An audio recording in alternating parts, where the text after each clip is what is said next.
Ouvre ta Bible dans 1 Corinthiens. Amen.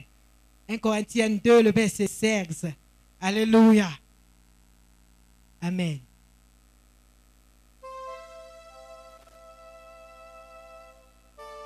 Alléluia.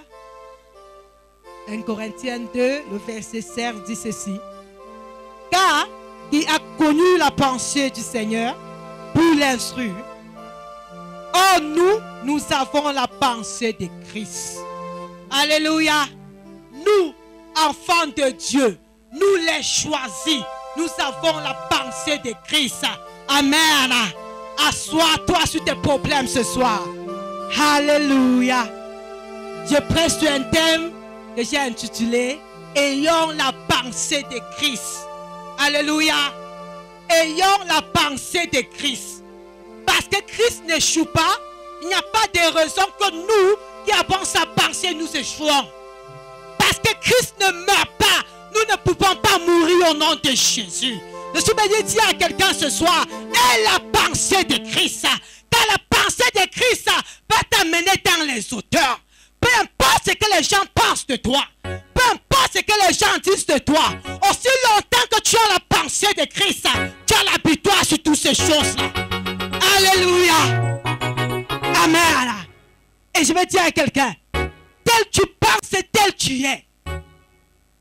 Est-ce que tu penses petit? Je suis venu te dire ce soir, c'est que tu es petit. Est-ce que tu penses grand? Alors tu es grand au nom de Jésus.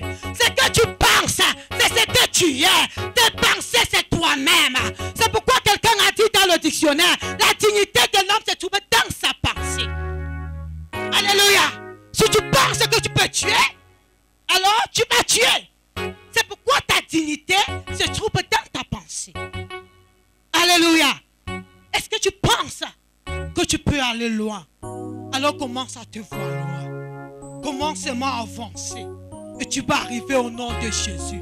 Est-ce que tu penses que tu peux être guéri? Alors mon frère, ma soeur, la guérison est ta portion. Est-ce que tu penses qu'en écoutant seulement la parole, la bénédiction viendra sur ton chemin? Alors je peux te garantir que les bénédictions, ce sont tes portions. Cela vient sur ton chemin parce que c'est ce que tu penses qui va t'arriver. Est-ce que tu as remarqué quelque chose? Quand tu présentes un examen et les gens viennent te dire, tu sais que l'examen là que tu vas aller présenter demain là, ce n'est pas facile. Les gens échouent tellement à ces examens là. Et tu crois ce que la personne a dit. Tu vas te coucher, tu dis, est-ce qu'il faut même encore que j'aille présenter cet examen? Parce que si les gens échouent, ça veut dire que tu vas aussi échouer. Tu vas déjà avec le moral à terre. Quand tu composes déjà, tu composes déjà comme quelqu'un qui a déjà échoué. C'est pourquoi quand le résultat sort, ton nom ne peut pas sortir. Imagine papa, tu allais composer comme un échoué. Et tu pars quand même regarder le résultat. C'est pas normal. On t'a déjà dit, comme tu vois là, l'examen là, tu sais même pas où tu vas. Parce que là c'est difficile, les gens ne peuvent qu'échouer. Peu importe ton niveau scolaire, ton intelligence, peu importe mon frère, l'intelligence que tu as. Ça ne dépend pas de l'intelligence, tu vas échouer. Quand tu dors la nuit, tu as les cauchemars. Quand tu arrives, tu as même l'épreuve devant toi. Même ce que tu connaissais fini. Alléluia. Même la réponse que tu avais en tête, ça fuit. Alléluia. Tu te mets à réfléchir, le temps passe. Après, tu remets l'épreuve sans même finir. Et tu échoues. Pourquoi? Parce que dans ta pensée, il y avait déjà l'échec. Je suis venu dire à quelqu'un, libère ta pensée de l'échec ce soir. Mets dans ta pensée le succès. Libère ta pensée ce soir de l'esprit de mort. Mets dans ta pensée l'esprit de vie. On peut t'annoncer, ah ma soeur, j'ai rêvé que tu es mort. Mon père, j'ai rêvé que tu étais dans un cercueil. Et tu commences à trembler. Laisse-moi te dire, après la fin de la journée, tu aurais déjà le paludisme. À part le soir, mon frère, tu serais presque dans le coma. Et si tu continues dans la même lancée, dans les jours qui suivent, on va t'enterrer. Libère ta pensée. Et la pensée de Christ. La pensée de celui-là qui n'échoue jamais. La pensée de celui-là qui a la victoire sur toutes choses. La pensée de celui-là qui n'accepte pas l'échec.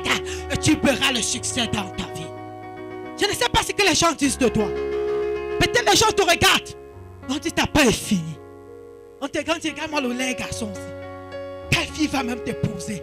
Aussi longtemps que tu crois que tu es laid et que aucune fille ne peut t'accepter, tu tentes de t'approcher vers une fille, on va te chasser. Parce que c'est ce que tu as dans ta pensée. Et cet esprit-là, qu'est-ce que cet esprit fait? Il vient sur toi comme un voile. Peut-être tu es une jeune fille. Les gens t'ont dit, ton temps est passé. Tu es très laide. Tu commences à te voir tel que les gens ont dit. Le voile maintenant s'installe. Quand tu marches, même celui-là qui disait que ma soeur c'est comment, et tu disais, regarde-moi celui-ci. Ça c'est pas ma qualité. Celui-là ne te regarde plus. Pourquoi? Parce qu'on t'a dit quelque chose, cette chose est dans ta pensée, alors cette chose a mis le voile. Quand tu marches, on ne te voit plus. Parce que toi-même, tu as mis la barrière entre toi et ta bénédiction. Cette voix s'est installée à cause de ta pensée. Ce qui est dans ta pensée influence ta vie. Qu'est-ce qui est dans ta pensée? Est-ce que ce qui est dans ta pensée est négatif? Ça va influencer ta vie négativement. Mais si ce qui est dans ta pensée est positif, peu importe si tu es dans l'eau, peu importe si tu es dans le peur, peu importe mon père si tu es dans le désert, je dis la gloire de Dieu va rayonner sur toi et le succès va suivre son chemin. Peu importe l'endroit où tu te trouves, je dis tu vas avancer, tu ne dois pas te reculer. Seulement que dans ton esprit, que l'esprit positif se meut au nom de Jésus. Qui t'a trompé? Alléluia. Jésus nous a tout montré, afin que nous ne soyons pas des paresseux. Alléluia. Papa a expliqué l'autre jour ici. Tu penses que tu peux épouser un grand? Alléluia. Et tu vis quelque part, je ne sais pas, à l'Angouenne. Alléluia. Et tu tournes que là-bas. Alléluia. Dans le trou. Alléluia. Tu n'as jamais qui sorti de là-bas, mais tu penses quand même, hein, tu penses.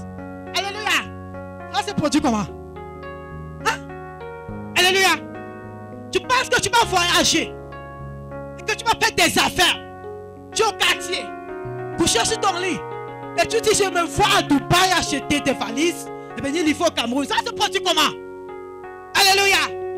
Quand la mère de Jésus a dit, dans Jean chapitre 3, le bain est fini. Elle savait que Jésus était capable de produire le vin. Elle savait, elle était certain.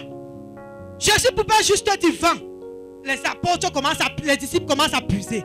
Mais Jésus a montré l'exemple pour toi et moi. Il a dit remplissez les puits. Soyez en action. Remplissez les puits. Et les disciples ont rempli le fût. Il a dit puisez maintenant.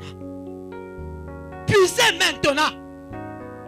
Ils ont puisé et c'était du vin. Alléluia. Il a mis sa pensée en action pour te montrer. Afin que demain, tu ne sois pas dans ta chambre. Je vais sortir ici être bailleur. Bailleur comment? C'est impossible. Tu ne peux pas être bailleur sans acheter le terrain, sans construire des maisons. Alléluia. Mais tu es dans ta chambre, tu jeûnes, tu pries, tu maigris. Tu commences à dire miracle. Jésus a produit le miracle. La Bible dit c'est le premier miracle que Jésus a produit. Transformer l'eau en vin. Il a fallu qu'il y ait l'eau pour que Jésus transforme en vin. Mon frère, qu'est-ce que tu as en main? C'est que tu as en main. Utilise la pensée de Christ que tu as pour transformer la chose à la grandeur.